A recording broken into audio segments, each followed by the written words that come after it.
Jusqu'à 13h, Côte-Nord. Attitude. Côte-Nord. Côte-Nord. Attitude. À midi, 3 minutes, on vous souhaite une bonne heure de lunch, un bon mercredi également, le 14 février. Bienvenue dans votre émission d'actualité et d'affaires publiques à Pure FM, Côte-Nord Attitude. Bon midi, Jean. Bon midi, bonne Saint-Valentin, merci, Valérie. Bonne Saint-Valentin à toi aussi. Saint-Valentin qui est une fête de couple, oui, mais c'est la fête des amoureux, non, mais en fait, hein? c'est la fête de l'amour en général. Bon, c'est ce que voilà. j'allais dire, en fait. C'est d'aimer, de souligner l'amour sous toutes ses formes. Je crois qu'on est... qu'on est là. Hein? On aime tous quelqu'un, quelque voilà, part, c'est tout à sûr, fait, même si on n'est pas en couple. Hein? T'as tout à fait raison. Bonne Saint-Valentin tout le monde. Et pour notre émission de ce midi, ce sera assez chargé. T'as fait une longue entrevue, Jean, qui sera présentée en 2 parties avec le maire de Sept-Îles, Régent Paulier. Et c'est vraiment 2 sujets distincts, Valérie. Hier, le maire a rencontré 2 ministres du gouvernement du Québec pour parler de transport. En fait, c'était toute une délégation de la Côte-Nord, le maire de Tadoussac, Randy Jones de la Basse-Côte. On a parlé du prolongement de la route 138, mais surtout du fameux projet d'un pont là entre Tadoussac et Baie-Sainte-Catherine. On attend encore les nouveaux traversiers, mais on est sûr que ça améliorera pas la situation, la fluidité sur la 138. Donc, on va parler en première partie d'entrevue de cette rencontre avec la ministre Véronique Tremblay, ministre déléguée au transport, et Pierre Arcan, notre ministre responsable de la Côte-Nord, mais aussi grand trésorier du gouvernement du Québec là pour le budget qui s'en vient. Est-ce qu'on a de l'argent pour en réaliser des tronçons de la route 138 en Basse-Côte, là? Régent Paulier a eu une petite idée quand même de tout ça. On en jase dans quelques minutes. La deuxième partie de l'entrevue, c'est ce fameux projet là adopté cette semaine. En tout cas, il y a eu une résolution au conseil municipal lundi soir à l'hôtel de ville de Sept-Îles, un complexe sportif à 2 glaces pour remplacer l'aréna Conrad-Parent. Il y a plusieurs scénarios quand même. Hein? Il y a l'idée d'une grosse aréna là, d'une 30aine de millions, 2 glaces, donnant donc des opportunités de plus là pour la ringuette, le hockey mineur, le patinage artistique à Sept-Îles, ou encore 2 glaces, mais la deuxième glace serait pas une glace, ça serait des gymnases, parce que c'est ça qui manque à Sept-Îles, ou encore juste reconstruire, parce que Conrad-Parent, elle est finie, 2020, il faut mettre ça à terre, mais juste reconstruire une aréna de la même grosseur, de la même envergure, qui coûterait un petit peu moins cher. On parle de tout ça avec le maire Régent Paulier. Il y avait vraiment un deadline le 23 février. Il fallait adopter une résolution lundi soir, mais la population va être consultée, nous dit entre autres le maire dans cette deuxième partie d'entrevue. On reçoit aussi, probablement vers 12h35, là, le directeur de la commission scolaire du FER. On en a parlé cette semaine des journées de la persévérance scolaire. Oui, on en a parlé lundi. Il y avait quelque chose qui se passait à Bécomo. Je pense qu'il y avait quelque chose à Sept-Îles, cet avant-midi. On répétait un petit peu la même information. Ça. Mais nous, avec le directeur de la commission scolaire du FER, on va vraiment parler de qu'est-ce qu'on fait chez nous pour la réussite éducative de nos jeunes à Sept-Îles et Port-Cartier. Et on va parler aussi de divers projets là au niveau de l'enseignement. Il y a entre autres cette bâtisse à rue Como là qu'on a construit pour de la formation professionnelle. Ça a l'air tout terminé, cette construction-là. On a hâte de voir, de visiter l'intérieur peut-être, de savoir qu'est-ce qui va se passer. Sans doute à la prochaine rentrée scolaire. Lucien Maltais va nous informer là-dessus et d'autres sujets. En fin d'émission, on a une chronique avec Développement économique Sept-Îles. On parle des fameux projets. Il y en a 32, des beaux projets qui seraient apparemment des entreprises rentables à Sept-Îles qui ont été pensés lors de ce fameux colloque, là, savoir à faire tremplin vers le nord avec des étudiants post-universitaires réunis à Sept-Îles en novembre 2016. Donc, on en reparle à la chronique de Développement économique Sept-Îles. Yves Potier et Nancy Méthode seront nos invités. Et nous, avant cette série d'entrevues, on vous offre un bulletin d'actualité complet. Actualité Pure FM. Des chefs Inuits de la Côte-Nord ont rencontré jusqu'à hier le conseiller spécial du premier ministre Trudeau concernant l'organisation du sommet du G7 dans Charlevoix. Les Autochtones réclament leur part des retombées économiques et de la visibilité lors de l'événement. La rencontre entre les chefs de 4 nations autochtones et le Sherpa du gouvernement du Canada, donc le responsable du G7. La rencontre a duré 2 jours. Elle s'inscrit dans le cadre d'une tournée nationale. En plus des chefs d'État de la France, de l'Allemagne, du Japon, des États-Unis, entre autres, plus de 2000 représentants des médias de partout dans le monde sont attendus dans Charlevoix. Une belle visibilité pour l'industrie touristique probablement, qui devrait en profiter pendant plusieurs années par la suite, même l'industrie de la Côte-Nord, bien sûr. Les présidents des principaux pays industrialisés vont discuter de 5 thèmes lors du sommet au Manoir Richelieu de l'Amalbaie les 8 et 9 juin, dont les changements climatiques et les emplois de l'avenir. L'organisation de l'événement nécessite bien sûr une logistique complexe, et des mesures de sécurité qui seront sans doute exceptionnelles. La nouvelle star de Sept-Îles à l'émission La Voix, Jonathan Freeman, a suivi un parcours particulier. Le jeune homme a vécu une enfance difficile. Un conjoint malsain de sa mère a agressé sexuellement sa sœur aînée. La famille a perdu son domicile fixe et connu la pauvreté avant de retrouver un peu de stabilité. Jonathan a décidé d'être un battant et non une victime. Dans la vie, j'ai choisi si t'es une victime ou si t'es un battant. J'ai décidé qu'on allait plus se laisser abattre par ça, puis on avance. Je suis pas à la voix pour faire pitié. C'est des choses qu'il faut dénoncer, c'est des affaires inacceptables. Si je suis à la voix, c'est vraiment pour montrer aux gens que peu importe d'où tu viens, puis qui tu es, par où tu passes, ce que t'as vécu, si t'as des rêves, si tu y crois, vas-y. À 17 ans, Jonathan Freeman a été initié au chant et à la musique par le père de son meilleur ami, Guillaume Lestock. Satisfait de son choix de joindre l'équipe d'Éric Lapointe, le Sept-Îlien a hâte de vivre l'expérience.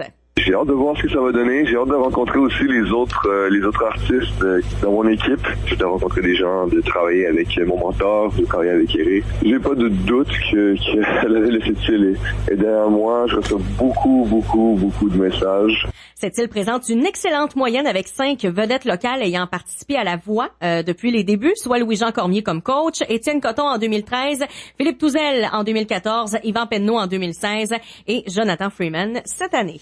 Le syndicat des métallos se réjouit du retour des compagnies minières au sein des comités de la Commission des normes de l'équité, de la santé et de la sécurité au travail. Les compagnies regroupées au sein de l'Association minière du Québec boycottaient depuis 1 an et demi ces comités de travail à la suite d'une décision de la CNESST concernant l'utilisation d'explosifs dans les mines. Le syndicat fonde de grands espoirs sur les travaux de ces comités de la CNESST pour réduire les accidents en milieu de travail. Selon le directeur québécois des métallos, l'ancien Sept-Îlien Alain Croteau, les travailleurs ne demandent pas mieux que d'avoir des plans d'action élaborés avec l'employeur pour assurer la sécurité dans le secteur minier.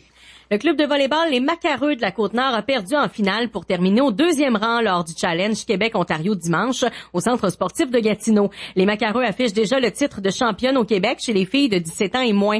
On les classe maintenant 2e des 2 plus populeuses provinces du Canada. Les joueuses du club des Macareux avaient décroché en janvier la médaille d'or au niveau provincial au tournoi Invitation de volleyball Québec en division 1 à Joliette. Dimanche, l'équipe Côte-Nord s'est inclinée contre les championnes ontariennes en titre, les Pac-Men de Mississauga. En demi-finale, les Macareux ont éliminé l'équipe d'Ottawa. L'équipe de volleyball élite de la Côte-Nord regroupe des joueuses de Sept-Îles, Port-Cartier, Bécomo et Bergeronne. Les entraîneurs Yannick Bouchard et Zéa Blackburn de Sept-Îles, ainsi que Christian Desbiens de Bécomo se partagent la supervision de l'équipe. Et puis des investissements de plus de 95 000 $ dans 9 projets artistiques professionnels seront réalisés grâce à l'entente de partenariat entre le Conseil des arts et des lettres du Québec et les MRC de la Côte-Nord. 2 projets obtiennent du financement à Sept-Îles. Ce sont les projets de l'auteur Monique Durand et de l'artiste en art visuel Michel Lefort. Les autres projets sont localisés à Sacré-Cœur, Tadoussac, Bécomo et Natashquan. Le programme de partenariat de la Côte-Nord est issu d'une entente conclue en 2016, prévoyant des investissements de 300 000 $ sur 3 ans. Et nous, on fait une courte pause et ensuite, on vous offre la première partie de cette entrevue avec le maire de Sept-Îles, Régent Porlier. Attitude.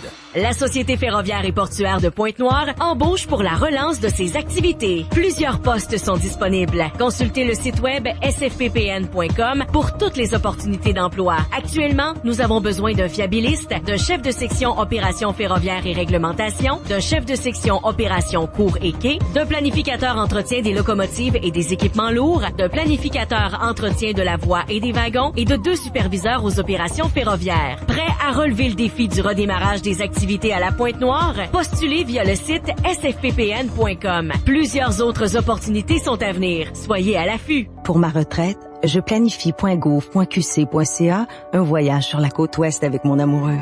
Je planifie.gouv.qc.ca de rénover le petit chalet familial. Mais au final, pour ma retraite, je planifie.gouv.qc.ca tout simplement de pouvoir savourer des petits bonheurs au quotidien. Bien avant de profiter de votre retraite, il faut commencer par la planifier. Pour partir du bon pied, démarrez avec l'outil Simulaire sur jeplanifie.gouv.qc.ca. Un message du gouvernement du Québec. Votre magasin La Liquidation, le seul magasin de liquidation sur la Côte-Nord. Tout doit sortir pour faire de la place pour les nouveautés. Et ça vaut le déplacement. Jusqu'à 50% de rabais sur certains articles. Venez voir entre autres notre département d'ensemble de chambres à coucher pour enfants et pour adultes. Obtenez aussi 50% de rabais sur nos matelas. Et venez voir notre nouvelle et grand arrivage de produits Amazon. À votre magasin La Liquidation. Venez nous voir et surtout, n'oubliez pas de visiter notre 2e étage, 460 Place du Commerce. Problème d'impôt? Nous sommes votre solution avant le 30 avril pour vos déclarations. Ayant plus de 25 années d'expérience, laissez notre équipe s'en occuper et contactez-nous au service de comptabilité Bernier et Harrison au 88 968 83 72 ou venez nous rencontrer au 441 avenue Brochu, bureau 101. Nos professionnels vous attendent. Jusqu'à 13h. Côte-Nord. Côte-Nord. Attitude. Les sujets ne manquent pas, les sujets d'actualité pour Sept-Îles et la Côte-Nord. Le maire Régent Porlier rencontrait les ministres Pierre Arcan et Véronique Tremblay à Québec hier pour jaser de transport principalement. Ici, ça jase beaucoup au niveau des infrastructures sportives depuis l'adoption d'une résolution au Conseil lundi soir pour une aréna à 2 glaces à Sept-Îles. Régent Porlier, bonjour. Oui, bonjour. D'abord, depuis le sommet sur le transport aérien, là, on n'a pas eu l'occasion de s'en parler. Hier, c'est un peu le suivi de ça, de la rencontre à Québec avec la ministre Véronique Tremblay, le ministre Pierre Arcan. Les billets d'avion étaient encore très chers hier pour ton aller-retour à Québec, quoi? Non, mais hier, c'était pas sur la question des billets d'avion. C'était vraiment là, suite à la promesse du premier ministre lors de son passage sur la Côte-Nord l'an passé, où est-ce qu'il a parlé d'un bureau de projet pour le pont sur le Saguenay. Naturellement, régionalement, il a fallu se parler et dire, il va falloir s'assurer d'avoir une place dans la démarche, dans ce qui est en train de se passer pour pas se retrouver dans 4 ans, dans 2 ans, dans 4 ans, où est-ce qu'il y a un rapport qui va sortir puis pour lequel on sera encore pas satisfait. Donc, la Côte-Nord était bien représentée. On avait même, je vous dirais, M. Randy Jones de la base Côte-Nord avec nous par conférence téléphonique. Et le but, c'était vraiment de dire, il y avait vraiment 2 choses dans ça. Parce que lorsque la Côte-Nord parle d'une voie, il y a toujours eu 2 enjeux fort importants. Et c'est le prolongement de la route 138 jusqu'à Blanc-Sablon. Et le pont sur le Saguenay, c'est un autre enjeu qui est important. Et on qui avait été identifié clairement puis priorisé dans le temps avec l'ancienne CRE. C'est clair, la Côte-Nord, on disait la priorité, c'est de terminer la route 138. Mais le pont, c'est quand même très important pour les Nord-Côtiers. Et là, on avait une promesse du premier ministre de faire un bureau de projet. On voulait s'assurer avec eux que d'abord les sommes seraient disponibles lors du budget et s'assurer surtout que ces travaux-là viendraient en aucun temps compromettre le prolongement de la route 138. Parce que comprenons-nous bien, à ce moment-ci, on parle d'un bureau de projet.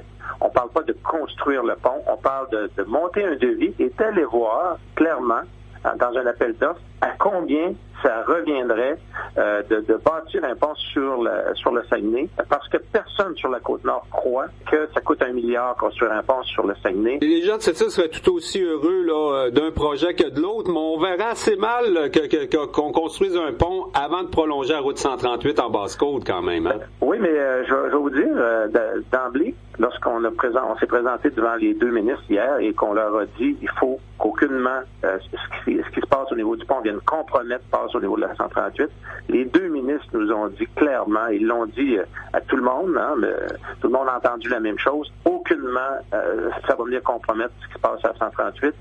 C'est les deux, on peut parler des deux en même temps. Sauf qu'on connaît tout ça. Notre rôle, ça va être de s'assurer qu'effectivement, ça ne vienne pas compromettre la 138 parce que c'était la priorité. Oui. Et ça, tout le monde autour de la table était d'accord là-dessus. Et à ce moment-ci, comme je le dis, est-ce que ce sera une dizaine de millions nécessaires pour compléter les études et préparer le devis pour le pont? On ne parle pas de la construction. Donc, c'est clair que ça ne vient pas compromettre aucunement la 138. Ouais. Je suis content de voir que le maire de cette île développe des contacts. Mieux ce sera pour nos projets aussi avec la ministre Véronique Tremblay. Je lui ai parlé après le sommet sur le transport aérien. Elle m'expliquait qu'elle était vraiment responsable là, des dossiers de tout l'Est du Québec là, au niveau du ministère des Transports comme ministre déléguée. C'est une femme de région, c'est une femme qui commence à découvrir la Côte-Nord aussi. Mais on a une grosse liste d'épiceries pour les transports quand même. Là. Je parlais avec le chef Mike McKenzie. Pour lui, sa priorité, c'est d'améliorer la 138 existante. Là. Il trouve que entre cette île et Québec, il y a encore plein de tronçons qui peuvent être améliorés. Oui, absolument. Mais ce qui s'est passé hier, je te dirais, c'était, sans dire historique, là, ça me semblait être une première. Toute la région Côte-Nord y était représentée hier, devant une représentation aux deux ministres, en disant, nous, là, désormais, chacun des enjeux qui regardent la 138, on va les adresser de façon régionale. Et d'ailleurs, il nous le disait lui-même. Il dit, moi, quand on vous voyait diviser sur certains enjeux, parce qu'on le sait, là, on n'a pas besoin de se mettre la tête dans le sable. Régulièrement, l'ouest de la Côte-Nord adressait plus ses problèmes à elle, l'est de la Côte-Nord adressait les siens. Et ce manque de cohésion-là faisait en sorte que finalement, on pouvait permettre au ministre de le dire. Il disait hier, mais moi, devant de la division, je travaille sur d'autres choses. Et là, hier, tout le monde, d'une seule voix, on lui disait, regarde, nos priorités là, sur la 138, désormais, on va en parler tout le monde ensemble, puis on va faire valoir nos dossiers de tout le monde ensemble. Oui. Hier, on a parlé spécifiquement, particulièrement du projet, du bureau de projet pour le pont, mais en même temps, on lui disait, tout le monde ensemble. La 138, là, on veut qu'elle se termine et on va mettre les énergies pour qu'elle se termine et on va le faire tout le monde ensemble. On avait même le préfet de la MRC de Charlevoix-Est, hein, qui représente quelque part aussi la capitale nationale. La capitale nationale a des intérêts clairs que notre 138, elle soit fluide et opérationnelle. Alors, le tourisme dans Charlevoix, là, lorsqu'il se heurte au traversier avec de longues files d'attente, qui n'en finissent plus. Lorsque on fait cohabiter le tourisme avec de nombreux fardiers, où ce que là, tu as des gens qui ont une petite route puis qui essayent de se rendre à destination rapidement au niveau de tout ce qui est des entreprises, des fardiers, et que tu as des touristes qui ont plutôt le goût de prendre le temps de regarder le paysage, là, la cohabitation est difficile. Lorsqu'on leur dit, là, tes super traversiers que tu as commandés pour mettre à Tadoussac, Sainte-Catherine, ils ne viendront pas régler des problèmes, ils vont en ajouter des problèmes parce que tu grossis tes traversiers, mais la route, c'est la même. Puis elle est déjà compliquée lorsqu'on sort des traversiers.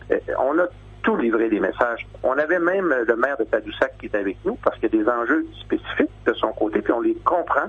Et on s'est assuré qu'il ferait partie de l'équation dans les discussions. Il y a des enjeux au niveau de la main-d'œuvre. Il y a des enjeux naturellement au niveau du tourisme. On a dit au ministre que le maire de Tadoussac, on allait l'accompagner dans tout ça, tout le monde ensemble. Au même titre qu'on va accompagner tout le monde ensemble pour chacun des enjeux, la sécurité de la route. On le sait, la route 138, là, on parle d'à peu près 15% de voies, d'endroits pour dépasser, comparativement à l'ensemble des routes du Québec, où on parle plutôt de 70% % de voies de dépassement. Ça n'a aucun sens. Ouais, d'un côte de Charlevoix, entre autres, ça n'a aucun sens. C'est clair. Ou courbe à Bergeronne aussi. Exact. Bon, mais maintenant, on comprend bien que, bon, il faut parler de tous ces dossiers-là, mais hier, on leur disait, nous, on va être très présents. On demande notre place au niveau du bureau de projet parce qu'on veut pas se retrouver dans quelques années à avoir tout simplement écoulé du temps. Mais au même titre pour la 138, moi, je pense qu'on a mis en place récemment, là, on s'est donné les moyens de parler d'une seule voix et d'être plus fort dans chacune de nos revendications. Terminer la route 138, on comprend qu'il faut parler de ça beaucoup avec les communautés. Nous, on l'avait déjà amorcé au niveau de la table de l'Assemblée des MRC. Mais plus loin que ça, on va s'associer clairement. Les gens de Terre-Neuve, qui on sait ont des intérêts pour terminer cette route-là. On aura de la représentation à faire du côté du fédéral aussi. On a l'impression que toute la conjoncture est favorable, mais concrètement, hier, tu as encore rencontré des ministres à l'écoute. Là, Pierre Arcan, il est rendu au Conseil du Trésor. Là. Il y a un certain contrôle sur le fric. On va encore attendre le budget. Est-ce qu'il va y avoir des mesures, des annonces concrètes enfin au budget? Parce que le dernier tronçon de la route 138, c'est moi qui a animé la cérémonie d'ouverture à Natashquan. C'était en 1995. Là. Ça fait 22 ans. C'est sûr qu'il y a eu l'épisode Catane, là, mais à un moment donné, il faut en faire des travaux. Non, puis t'as raison, puis ça a été mentionné hier, mais je veux dire, la dynamique est complètement différente quand t'as des gens de partout de la région qui sont là, présents, qui disent aux ministres, regarde, là, nous, là, on n'a pas la tête dans le centre, on le voit, qu'est-ce qui se passe depuis des années. Est-ce que dans le prochain budget, les sommes vont être au rendez-vous pour la base, pour la route 138? On parlait de 232 millions. On en parle depuis quelques années. Il nous a dit, le PQI, le plan des investissements, les sommes vont être là. D'abord, tu as raison, il est au trésor. Ça fait qu'il est assez bien placé pour dire qu'est-ce qu'il va y avoir à l'intérieur du PQI. Les sommes sont là. Le premier ministre nous a dit, priorité, il faut que ça soit là. Et du côté du bureau de projet, là, on parle plus d'une dizaine de millions pour faire avancer le bureau de projet. Ça va être au crédit. Tout ce qu'on attend, c'est la demande de Mme Tremblay. Puis elle était là, puis elle confirmait que cette volonté-là. Maintenant, tu as raison de dire, c'est quand le budget arrive qu'on voit qu'est-ce qu'il y a dedans. Bon, on va attendre le budget. C'est la même chose qu'on nous a dit au sommet sur le transport aérien concernant les billets d'avion. On va faire une petite pause et ensuite on continue cet entretien de Jean Saint-Pierre avec le maire de Sept-Îles, Régent Porlier. Il sera question, entre autres, dans la deuxième partie de l'entrevue, là, de ce projet de complexe sportif à deux glaces pour remplacer l'aréna Conrad-Parent. Jusqu'à 13h. Côte-Nord. Côte-Nord. Attitude. Pure FM. 94. 1. Ce soir à 21h sur Évasion, la télé qui voyage, ne manquez pas 99 envies d'évasion à Rome. Vivez la Dolce Vita avec Mathieu Baron. Se sentir en surpoids alors que les autres nous voient minces. Manger au point de se sentir inconfortable ou de se rendre malade. Sentir que l'on a perdu le contrôle de son alimentation. Prendre ou perdre beaucoup de poids en peu de temps. Se sentir obsédé par la nourriture. En se sentant concerné par au moins 2 de ces affirmations, on peut être à risque de présence d'un trouble alimentaire. Vous vous inquiétez pour vous ou pour un proche? Téléphonez-nous de façon confidentielle chez Équilibre Santé Côte-Nord au 88 968 39 60 ou visitez notre page Facebook Équilibre Santé Côte-Nord. Service d'écoute et de soutien 24/7. Elles nous quittent, elles doivent partir. C'est le moment de nous séparer de nos grandes caravanes 2017. Olivier Chrysler Sept-Îles vous offre jusqu'à 12 500 $ de rabais sur ses grandes caravanes 2017. Profitez de cette offre exceptionnelle pour offrir à votre famille le confort et la sécurité. Venez les voir, les essayer et obtenez jusqu'à 12 500 $ de rabais. Passez vite nous voir chez Olivier Chrysler pour les détails. 119 Monseigneur-Blanche à Sept-Îles. Vous êtes tanné du froid et de la neige? Club Voyage Côte-Nord a le remède pour vous. Envolez-vous au Mexique avec Vacances Sunwing de Sept-Îles. Un départ par semaine vers Cancun et la Riviera Maya jusqu'au 11 avril prochain. Partez l'esprit tranquille en venant rencontrer l'une de nos conseillères qui ont visité la destination pour vous chez Club Voyage Côte-Nord des Galeries Montagnaises. Côte-Nord. Attitude. On va parler plus concrètement de notre dossier du complexe sportif, là, la réunion lundi soir. Il y a beaucoup de réactions suite à cette rencontre-là. Moi, j'ai parlé entre autres à Denis Ringuette, qui était pas de bonne humeur, là. L'idée d'un projet 2 glaces ou d'une glace sèche, ça règle pas le problème des gymnases à cette île. Là, on veut vraiment regarder le problème globalement, là. On avait un deadline 23 février, on a déposé, mais on va regarder la solution dans son ensemble, à quelque part, là. C'est clair. Mais je vais te dire, moi, ce que j'aime moins, puis sur quoi le message est quand même passé assez clairement à nos gens. Cette île, souvent, on est en réaction. On n'a pas, et ça, je le prends, c'est clair. On n'a pas une vision, nos projets tout prêts avec des perspectives. Là, regarde les prochaines étapes, les prochaines choses à venir. Puis ça, je suis d'accord avec les commentaires qui ont été dits. Nous, là, à la séance, il fallait déposer pour le 23 février un projet pour s'assurer qu'on aurait des sommes de réservées au niveau du programme provincial pour lesquels on peut aller chercher jusqu'à 7,5 millions. Donc, il fallait si on déposait pas, on perdait cette fenêtre d'opportunité-là.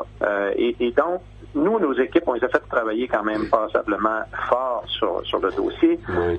Mais je comprends mal pourquoi qu'on est à la dernière minute comme ça. La date du 23 février n'est pas arrivée jeudi dernier là, pour qu'on fasse rentrer du monde les fins de semaine pour monter un projet. Si j'ai bien compris, le projet qui était prêt, qu'on pouvait déposer, c'est celui de 2 glaces, mais c'est pas nécessairement celui qu'on veut au conseil municipal, là.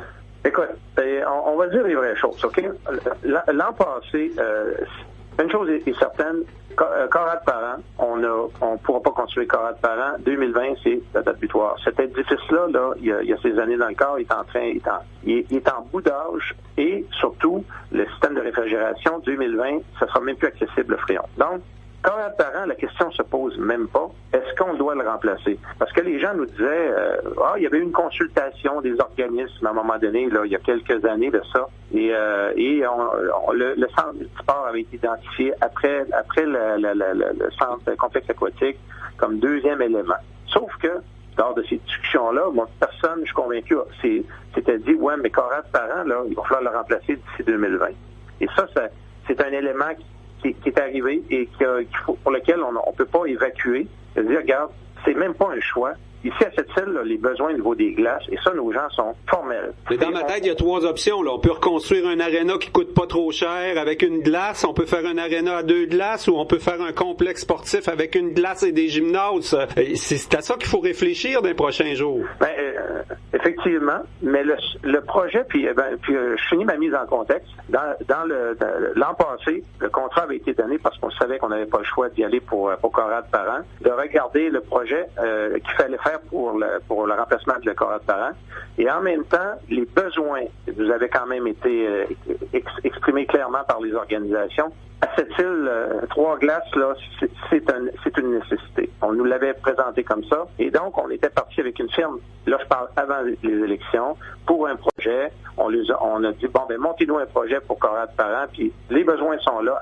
Allons-y pour le projet 2 glaces. Et moi, j'avais dit à quelques reprises, c'est ce que je croyais, on la fera progressivement, par étapes, par phase. Mais ce qu'on nous dit aussi aujourd'hui, si on le fait pas d'une fois, ça va nous coûter beaucoup plus cher de le faire en 2 parties, de revenir plus tard avec un autre aréna. Il faudra aussi trouver les subventions. Et le besoin est là. Est arrivée l'élection où est-ce que là, les gens nous ont beaucoup, on va se le dire, beaucoup parlé du multisport parce que différents besoins au niveau des adultes, plus particulièrement, des besoins vraiment variés. Et là, on a dit à notre monde, à nos gens internes, considérez-le dans vos recommandations, votre étude. On veut que vous le considériez. Donc, ils sont partis avec ça. Ils ont demandé à la firme d'ajouter quand même un volet. Où est-ce qu'on pourrait le mettre de multisport? Puis là, on parle à peu près de quel montant. La firme n'avait pas le mandat au début d'aller aussi loin que ça. Mais aujourd'hui, ce qu'on nous dit, nos équipes nous disent, regardez, ce besoin-là de glace, il est là. Maintenant, est-ce qu'on pourrait, ça on est encore dans le questionnement, jusqu'où on pourrait aller avec la deuxième glace qui serait construite? Est-ce qu'on pourrait pas l'utiliser comme plateau? Si jamais le besoin évoluait, peu importe, est-ce que cette deuxième glace-là, on peut pas la prévoir pour quand même l'utiliser en plateau sportif pour une période de l'année? Est-ce que c'est une possibilité? Puis, on nous dit que oui, il y aurait des possibilités de ce côté-là. Donc, quand même, des plateaux plus disponibles. Mais au-delà de ça, on a m'avait quand même dit, bon, c'est quoi à peu près les scénarios au niveau des sommes nécessaires pour Multisport, Arena et ça. Puis on nous a présenté 3 scénarios, mais clairement, à la lumière des informations qu'on a aujourd'hui. Faut dire qu'il y a quelques années, il y avait un autre scénario aussi avec le Cégep, là, ce projet-là. Ouais. En fait, là, on a amorcé des discussions aussi avec la commission scolaire, Lucien Maltais, là. On parle justement des journées de la persévérance en conférence de presse ce matin, là. D'avoir des équipes sportives, des gymnases, des infrastructures, ça aide à ce que nos jeunes continuent puis veulent rester à cette île puis vivre en région. Il faut regarder dans l'ensemble, finalement, là.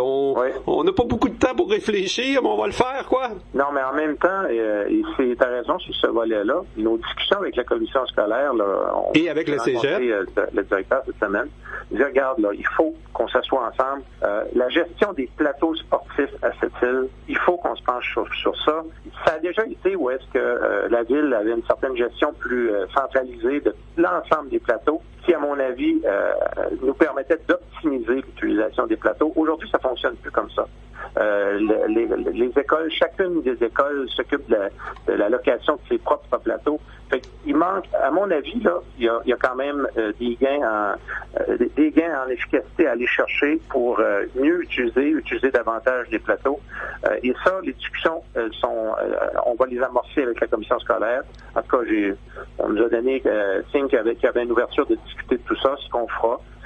Pour mieux servir les besoins de la population. Et ça, peu importe là, la construction d'Arena ou pas, c'est des choses qui vont être aidantes pour mieux desservir. Du côté du tennis, lorsque je parlais avec M. Maltais de la commission scolaire, le directeur, il disait, regarde, on a eu des demandes, puis oui, il y a des possibilités à Jean du Nord de mettre des ancrages pour le tennis, puis oui, on est prêt à le regarder.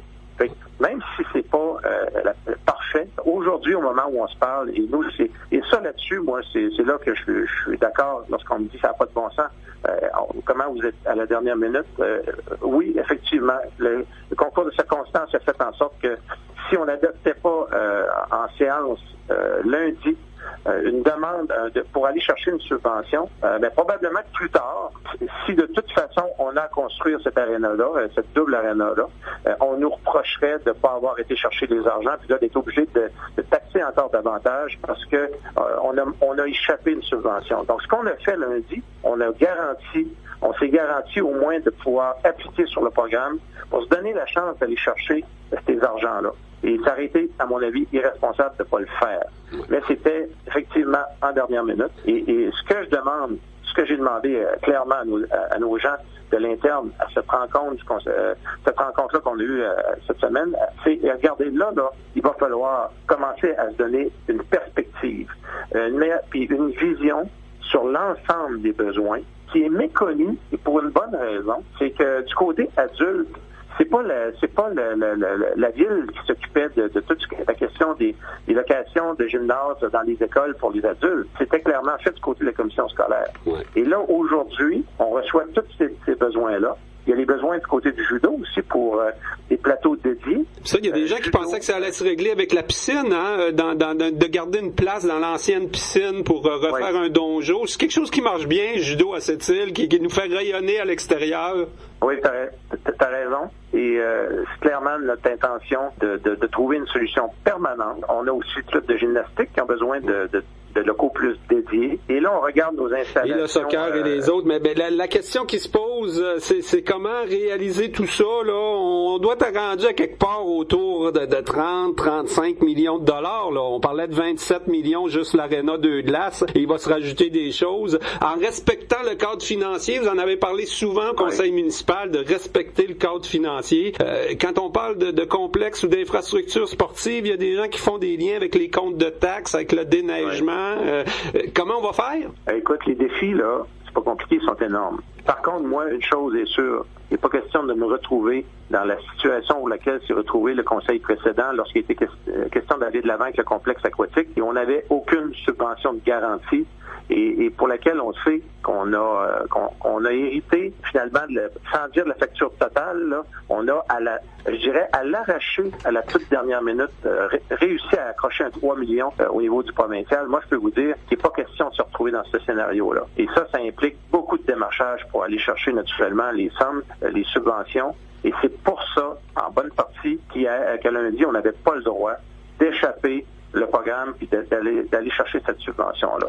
Mais tu as raison de dire, parce qu'on est une ville d'environ 26 000 habitants, mais qui est obligée de répondre à l'ensemble des besoins. On n'est pas au centre du Québec. Et donc, on n'a pas le choix d'avoir des arénas qui conviennent pour notre population, d'avoir un complexe aquatique qui convient pour tout le monde. On peut pas aller dans la ville voisine et trouver ça. Et si on veut attirer et retenir des travailleurs, ben ça nous prend des moyens pour le faire.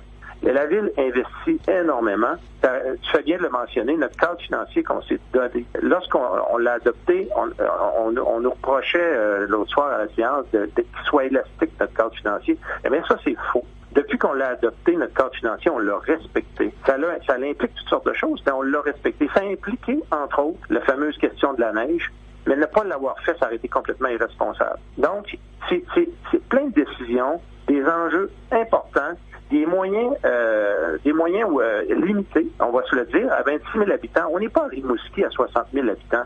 On n'est pas là. On en a 26 000, puis il faut répondre à tout ce que Rimouski répond. Et donc, c'est tout un défi, là. J'aimerais ça, moi, à l'occasion que la population l'aille au-dessus de l'épaule lorsqu'on fait nos discussions de budget, puis qu'on parle des enjeux. Mais là, les gens vont être consultés, là. Toute la question, on laissera pas le milieu sportif s'entre-déchirer sur la place publique. On va organiser une rencontre. L'idée de Louise Gagnon, là, celle justement qui critiquait, qui disait que peut-être votre cadre financier est parfois élastique. L'idée d'un référendum sur le complexe sportif, c'est pas fou, ça? Écoute, les sommes impliquées sont importantes. Dans un contexte comme ça, moi, j'ai pas de problème à aller voir la population. Puis de toute façon, on va aller clairement expliquer nos choix publiquement. C'est sûr, c'est pas moi qui décide, c'est le conseil qui décidera comment, si on va consulter, comment on le fait. Mais il y a des grosses sommes en jeu. Mais la première étape, c'est d'aller chercher toutes les subventions comme pour lesquelles on travaille présentement.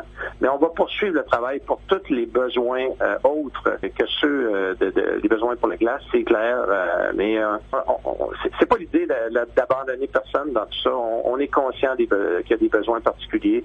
On va faire au maximum avec nos équipes. On va tenter d'accrocher prendre les meilleures décisions pour la population. Naturellement, on va partager ça avec la population. On fera pas ça en vase clos. Mais il y a du travail à faire par notre monde dans un premier temps. Et ils ont fait un très bon travail pour nous arriver avec leurs recommandations qu'on a eues. En fait, cette semaine, les gens ont travaillé parce que je vous dirais, la firme, lorsqu'on l'avait mandaté pour nous préparer une étude, c'est rentré la semaine passée, ça. En fait, sur la fin de la semaine passée. Et là, on a demandé à nos équipes, en fin de semaine, de nous donner quelque chose de plus substantiel pour pouvoir aller de l'avant avec la résolution pour le programme. Ils l'ont fait, on l'a entre les mains, puis on va aller l'expliquer, il n'y a aucun problème. Bon, ben c'est à suivre. On aura certainement l'occasion de s'en reparler. Régent Porlier, maire de Sept-Îles, un gros merci pour l'entrevue. Merci à vous. Bonne journée. Vous écoutez Côte-Nord Attitude, en direct du studio Centre Hi-Fi Groupe Select Sept-Îles. Tamalou, tamalou, tamalou. J'ai mal au cou.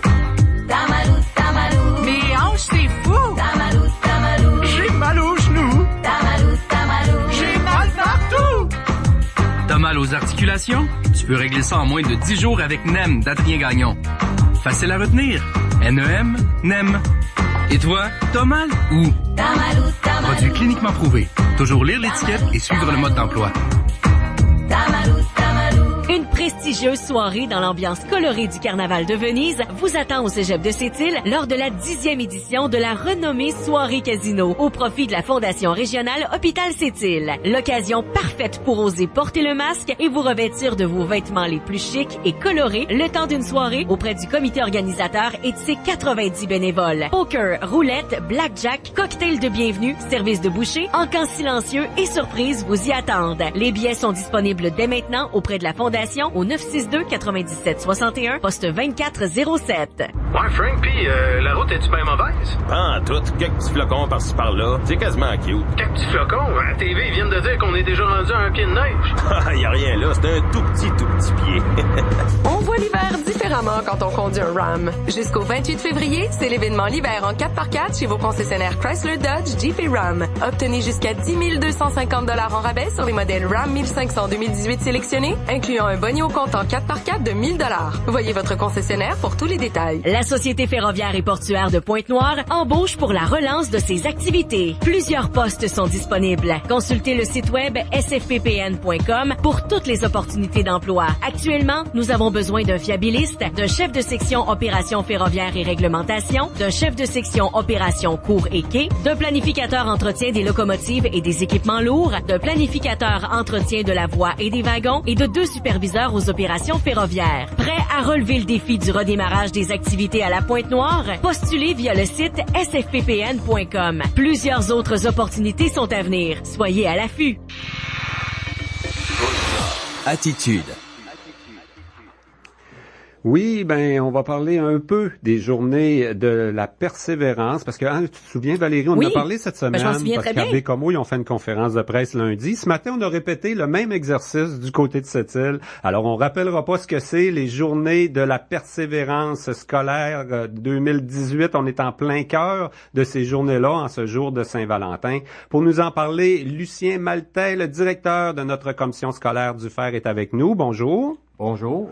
Donc, peut-être concrètement, là, ici, on sait ce que c'est, là, les journées. Madame Ginette Côté nous l'a expliqué cette semaine. Mais à Port-Cartier-Sept-Îles, est-ce qu'on a un bon taux de réussite? Qu'est-ce qu'on fait concrètement pour améliorer la réussite de nos jeunes, là? Ben évidemment, une semaine comme celle-ci, c'est pour souligner, oui, à l'intérieur des commissions scolaires, on fait beaucoup de travail pour améliorer la réussite.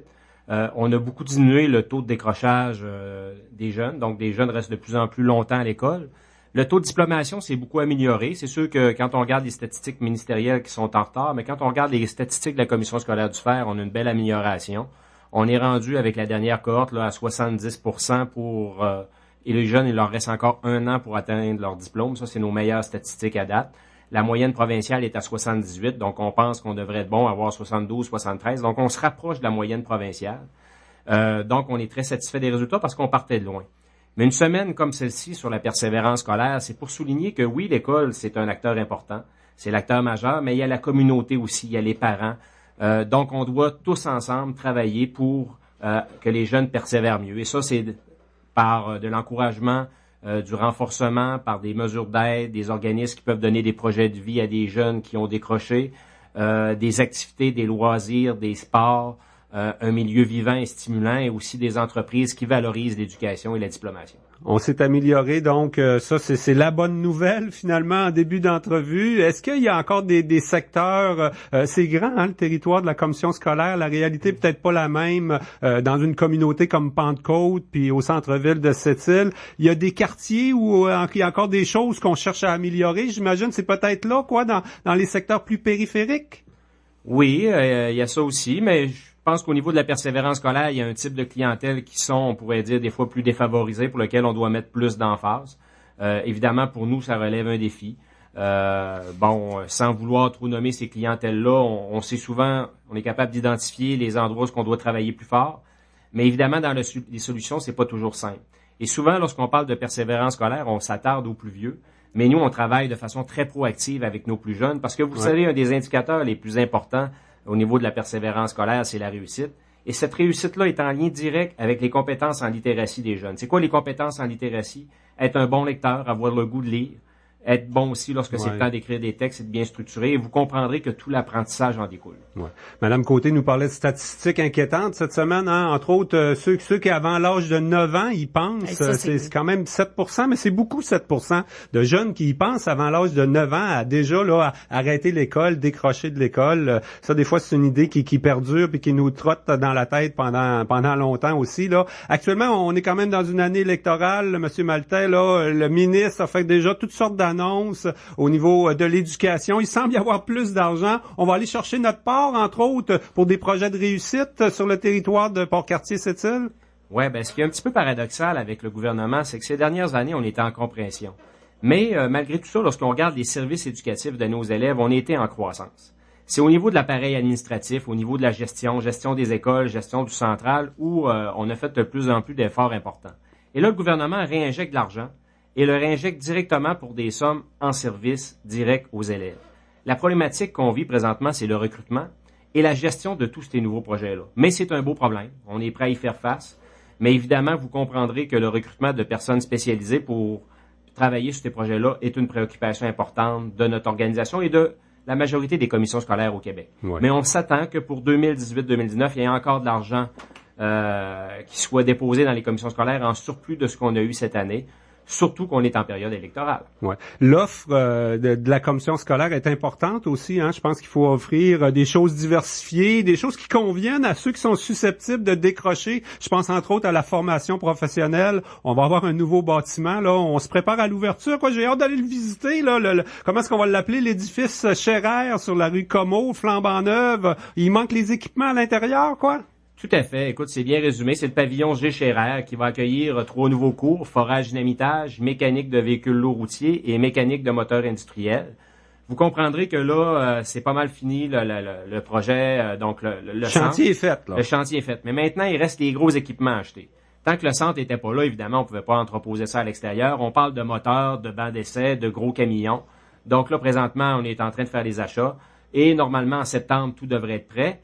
Il y a possibilité d'un lancement qui devrait se faire prochainement, mais on voit une volonté ministérielle de participer à ce lancement-là. Vous comprendrez qu'on va attendre... C'est une année électorale pour ces affaires-là aussi. On va attendre qu'il y ait un haut gradé qui vienne nous voir pour qu'on puisse faire ce lancement-là de façon officielle. Et pavillon G. Scherer pour M. Gérard Scherer, qui était directeur général de la commission scolaire de 80 à 95-15 ans, était aussi...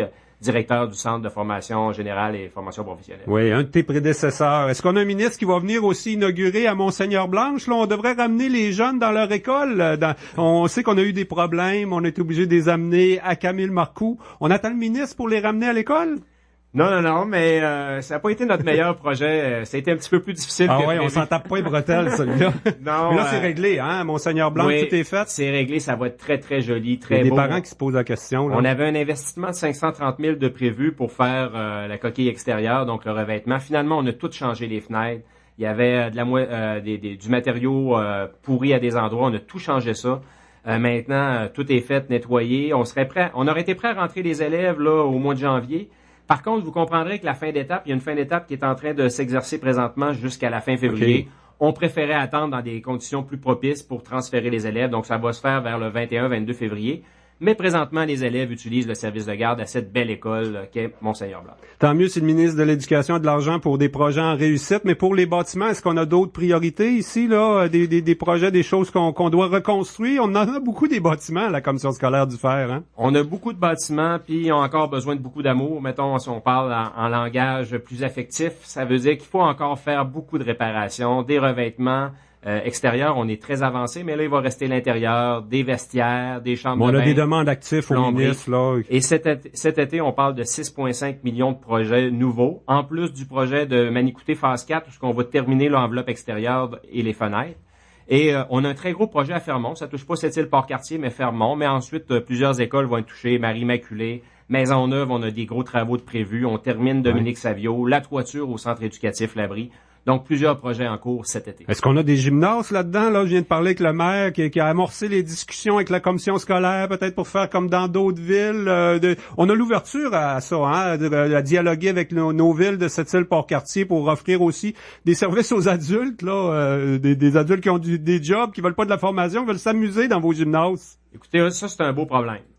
Présentement, on a fait une demande au ministère pour un gymnase supplémentaire à l'école Monseigneur-Blanche. Pour ce qui est des plateaux sportifs, on a des très belles collaborations avec la ville, mais présentement, le problème, c'est qu'on a beaucoup d'équipes scolaires.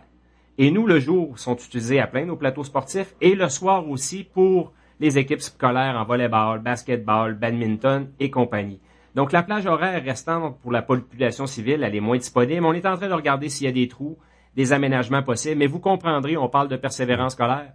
Ben pour nous, le sport scolaire, c'est un ingrédient. Les adultes important. qui jouent au volleyball, basketball, soccer, c'est tous vos anciens jeunes aussi là de la commission scolaire puis qui utilisent les mêmes gymnases. Celui de Jean du Nord, il est exceptionnel. Il y en a pas beaucoup au Québec, 3 plateaux collés comme ça où l'on peut faire entre autres du soccer. En tout cas, au moins ça se parle. Il faut penser qu'à long terme, on va peut-être toujours avoir de plus en plus un problème parce que ça fait des années qu'on parle des saines habitudes de vie puis qu'on emmène nos jeunes à faire du sport. Ben là, sont là, ça leur prend des gymnases. Je reçois votre message, M. Saint-Pierre. Lucien Maltais, directeur de la Commission scolaire du Fer. Un gros merci pour cette entrevue en direct. Parfait, merci. Côte-Nord. Attitude. Pure FM 94. Problème d'impôt? Nous sommes votre solution avant le 30 avril pour vos déclarations. Ayant plus de 25 années d'expérience, laissez notre équipe s'en occuper et contactez-nous au service de comptabilité Bernier et Harrison au 88 968 83 72 ou venez nous rencontrer au 441 avenue Brochu, bureau 101. Nos professionnels vous attendent. Jusqu'au 4 mars, tous les formats de café infusé McCafé sont à 1 $. Alors célébrez l'hiver sans retenue. Célébrez dans la poudreuse jusqu'au coude, célébrez sur le bord du feu, célébrez même les joues rougies par votre randonnée en forêt. Célébrez tout ce que l'hiver a de mieux à offrir avec un savoureux café McCafé à seulement 1 $ tout format, même le très grand. C'est notre façon à nous de vous faire profiter de l'hiver. McCafé, le café autrement. Détails en restaurant ou sur mcdonald.ca. Salimanic Côte-Nord, une entreprise spécialisée en nettoyage industriel, est présentement à la recherche de 2 soudeurs. Les candidats recherchés doivent avoir 5 ans d'expérience, avoir une bonne capacité physique, être capable de travailler en équipe. Ce défi vous intéresse? Faites parvenir votre CV à infoci@salimaniccotenord.com ou au 1707 Boulevard L'Or à l'attention de Marie-Josée Poirier. La chronique économique vous est présentée par Développement économique Sept-Îles. On revient à cette chronique de développement économique Sept-Îles sur l'événement Savoir à faire, l'initiative avec des étudiants de l'Université du Québec. C'est maintenant, tout est disponible, tout est en ligne sur le site Savoir à faire Tremplin vers le Nord. On peut identifier tous ces projets. Yves Potier est directeur du créneau d'excellence IPIMM. On parle du secteur minier, entre autres. Et Nancy Méthode de développement économique Sept-Îles sont avec nous. Bonjour. Bonjour. Bonjour. Bonne Saint-Valentin, même si vous n'êtes pas un couple. Merci. Toi aussi. Savoir à faire, c'est le 31 janvier, Yves, qu'on a rendu public toutes ces choses-là. On peut rappeler le processus, On avait eu tout un événement en 2016, si je me souviens bien, à Sept-Îles. On accueillait des étudiants de partout au Québec, de plusieurs universités, des gens qui avaient une formation, de l'expertise dans différents domaines. L'objectif, c'était de réfléchir à notre économie, trouver des projets rentables, réalisables chez nous à Sept-Îles. Absolument. Utiliser la créativité de ces jeunes esprits qui sont pas enfermés dans des idées préconçues pour examiner notre milieu puis formuler des idées de projets. Et c'est 32 beaux projets qu'on a eu effectivement de cette initiative-là. C'est une belle idée, Ça existait ailleurs, quoi. C'est un petit peu savoir à faire, là. On a créé Tremplin vers le Nord pour Sept-Îles, mais je pense qu'on en fait un en Beauce cette année, là. Chez nous, c'était le 3e ou 4e de la série. 4e, je crois, si je ne me trompe pas. Et il y en a eu un autre depuis, et il y en a un autre effectivement qui est prévu. Alors oui, c'est une initiative des universités du Québec pour faire plancher les étudiants sur des projets réels, des choses qui sont concrètes, pas rester dans les tours d'ivoire, parce qu'on parle souvent ici des étudiants de second cycle, maîtrise et doctorat. Alors c'est l'utilisation de ce savoir, de ce capital humain, de savoir-faire. C'est un de ceux qui a bien marché, quoi qu'en Beauce sont toujours les meilleurs au Québec dans le domaine économique, là, mais celui de Sept-Îles, ça avait bien fonctionné. On avait passé toute une semaine en début d'hiver à réfléchir à notre économie, trouver des opportunités. Ça avait bien fonctionné. Oui, l'événement s'est très bien déroulé. Les participants étaient très heureux. Je pense que tous les partenaires économiques aussi étaient très heureux. Les gens d'affaires qui ont participé. Ça a été une belle expérience pour tout le monde. Maintenant, il reste à la faire fructifier, puis on est dans ce processus-là depuis un petit peu plus d'1 an maintenant. D'abord, les projets avaient été réservés aux participants du savoir-à-faire, ce qui est une des marques de commerce pour inciter les entrepreneurs du milieu à participer, d'avoir le droit de premier regard sur les projets.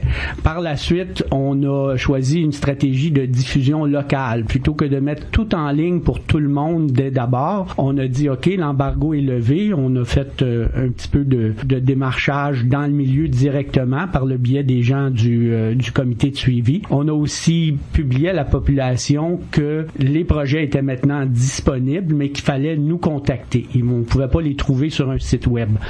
Ça a été une démarche qui a été faite en juin 2017. Et maintenant, on en est à l'étape où les projets sont vraiment ouverts à tout le monde. C'est sur le web. La première personne qui va trouver « Ah, tiens, moi, cette idée-là, j'aime ça, je veux faire une demande de licence sur ce projet-là. » Qui viennent de Singapour ou de Montréal, ça importe peu. Ce qu'on veut, c'est un porteur de ballon pour les projets qui n'ont pas encore trouvé preneur. Dans l'idée de oui, ça a bien marché, nous, on a effectivement 4 projets qui ont été licenciés. Il y a eu des demandes d'information pour ces projets-là, puis il y a eu des licences qui sont accordées. 3 licences distinctes. Il y a 2 des projets qui se ressemblaient assez, que le promoteur intéressé a pris la licence sur les 2 projets, puis va les combiner pour faire un seul projet. Et les autres, sont là, sont sur le site Internet, on peut les consulter, on cherche des porteurs de ballons. Éventuellement, ça peut être des entreprises existantes qui sont un petit peu dans ce domaine-là. Ça peut être du sang neuf aussi dans le domaine économique. Absolument. Hein? Ça peut être une start-up, mais ça peut être un projet d'expansion, un projet de diversification, parce qu'on sait que quand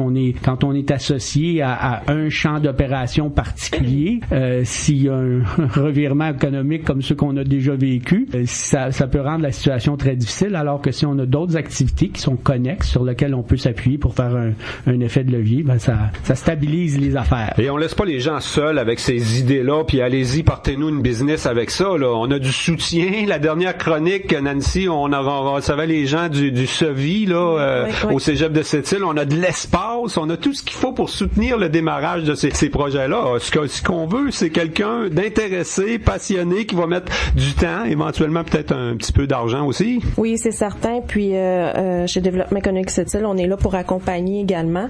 Yves de Parlipim aussi. Et c'est oui, certain, ça prend des promoteurs. On s'entend, on a les idées, mais ça nous prend des gens intéressés. Donc, j'invite les personnes à aller sur le site internet savoiraffaires.ca. Il y a des fiches pour chacun des projets qui ont été résumés. On va tout simplement dans la section édition précédente pour retrouver Côte-Nord 2016. Il y a plein de projets qui sont là. On peut rappeler aussi que c'était des étudiants de cycle supérieur de l'extérieur, mais on a contribué, hein. On les a coachés un peu, là. J'en parlais avec le directeur de la table bioalimentaire, parce qu'il y a plusieurs projets dans le secteur bioalimentaire.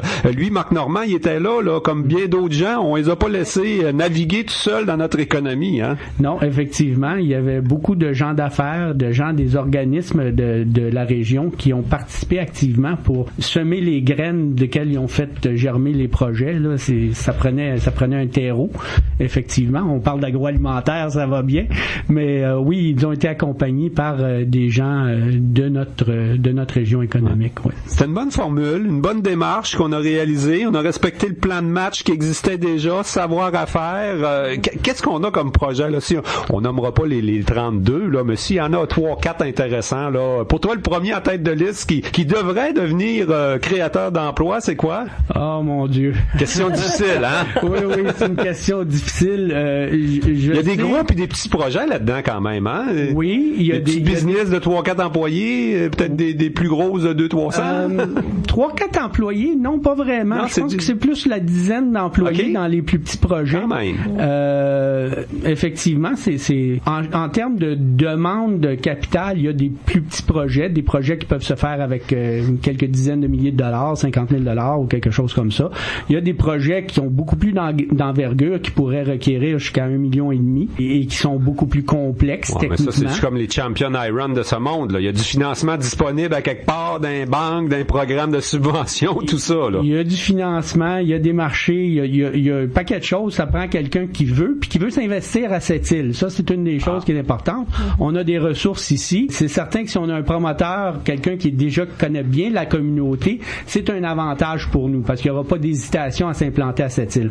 Faire venir quelqu'un pour installer une usine, par exemple, qui produirait du sulfate d'alun, qui est un des projets, et pour lequel il y a un marché mondial. C'est une commodité, puis on a tout ce qu'il faut pour la faire ici, mais il faut implanter une usine majeure. Puis ça veut dire des bacs, toute la ribambelle de choses qui va avec, là. Donc, toi, tu gagnes le million demain matin, puis tu décides de te lancer en affaires. Tu regardes sur savoir-affaires qu'est-ce qu'il y a de disponible. Tu me diras pas lequel tu choisis, là, je te vois, là, mais c'est sûr que tu vas sur le site. Définitivement. Même chose du côté de développement économique Sept-Îles. Quelqu'un qui frappe à la porte, dis-moi, je suis intéressé de me lancer en projet, mais je sais pas dans quel domaine. Est-ce qu'il y a des opportunités vraiment sérieuses ici à Sept-Îles? C'est là qu'on va voir, hein. On va voir développement économique Sept-Îles, puis ils vont vous référer au site Savoir-à-faire. Tout à fait. Puis, advenant le cas où on a à rassembler des personnes autour d'un même projet, ben nous, c'est notre tâche. Là, on est facilitateur à ce niveau-là. Puis en même temps, c'est c'est tous des projets qui sont dans la diversification de notre économie. Hein? C'est un des objectifs à moyen terme et à long terme pour Sept-Îles et Port-Cartier. Alors, on est là avec Savoir à faire. Les 4 thématiques avaient été choisies là, pour la MRC pour s'appuyer sur nos forces. On parle de tourisme, on parle d'industrie minérale et métallique, on parle de matières résiduelles qui est un gros problème qui s'en vient, qui pointe. Là, il faut faire de quoi avec tous nos déchets. On parle de réutilisation, de réemploi et évidemment l'agroalimentaire qui est très important. Et 3 des 4 thématiques ont été touchées dans les demandes de licence. Alors, c'est dire qu'il y avait vraiment un intérêt. Nancy Méthode de Développement économique Sept-Îles, Yves Potier, directeur général du créneau d'excellence IPI-MM. C'est quoi déjà IPI-MM? Ingénierie des procédés industriels, miniers et métallurgiques, mais tout le monde dit IPIM. C'est bien correct comme ça. IPIM. Merci beaucoup pour la chronique. Merci. Merci. La chronique économique était une présentation de Développement économique Sept-Îles. À 13h02, on vous souhaite un bel après-midi. Merci d'avoir été là pour Côte-Nord Attitude. Jean, déjà, le temps file, hein, et demain, ce sera jeudi. Demain, ce sera déjà la dernière de la semaine de Côte-Nord Attitude. Déjà une petite idée de ce qui s'en vient? On devrait parler, entre autres, de la réforme du ministre Barrette qui, selon la CSN, a complètement désorganisé le réseau de la santé de la Côte-Nord. Donc, autour de la CSN à réagir concernant les conditions dans le réseau de la santé. Et sûrement d'autres sujets en co-animation avec Tommy Auger demain. Merci beaucoup d'avoir été là et on vous souhaite une bonne fin de journée. Bye bye.